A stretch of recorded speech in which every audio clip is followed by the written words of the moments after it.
Hare Krishna.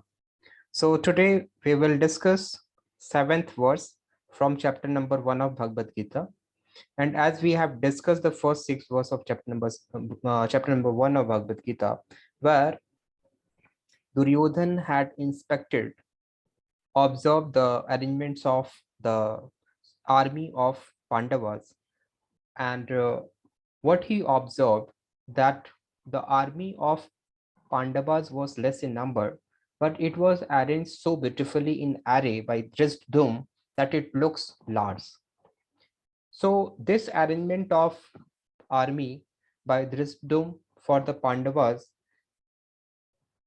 create fear, or Duryodhan was threatened by seeing the arrangement of the armies of Pandavas. So in order to boost his moral or the moral of their armies, he approached Guru Dronacharya and said this verse, that is, Asmakam tu visistaye tan nibodha davichutam nayakamam sanyasya sangyartham tan bravipite. Here, the word davichutam, it is used for Guru Dronacharya. And what does it mean? It means the best of Brahmins. Guru Dronacharya was not a warrior. He was a Brahmin and he was providing training to Kshatriya so that he could learn the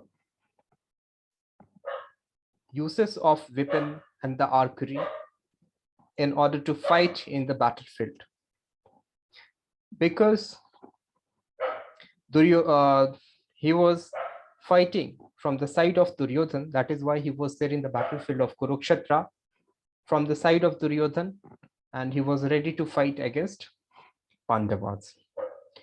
So let us see the meaning of this verse. I have used the Duryodhana fear. It is, in fact, Duryodhan was threatened by seeing the army of Pandavas. In order to boost the morale of his army and himself, he started describing the skills and military expertise of the warriors who were assembled in the battlefield to fight against the Pandavas. We will see in the next verse who were the warriors that were in the battlefield in order to fight from the side of Pandavas in the latter verse, from verse number 8 onwards.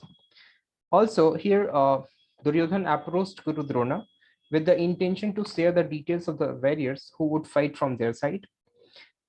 And what are the learnings from this verse is that whenever we engage ourselves in some unrighteous activities, then although we have the support of a big will or a very powerful person, but apart from this, or in spite of this, there is a fear in one's mind. So we must not follow the unrighteous path. We always try to follow the path of righteousness, because when you follow the path of righteousness, then whatever the destination or the goal you have decided, it becomes easy to achieve that. Or if it is not easy, then you will not have any fear in your mind in order to achieve that. It doesn't matter whether we are weak or strong. If our path is righteous in nature, then whatever the problems or difficulties comes in path, we will overcome all those difficulties and will certainly reach the destination. Thank you. Thank you very much. Hare Krishna.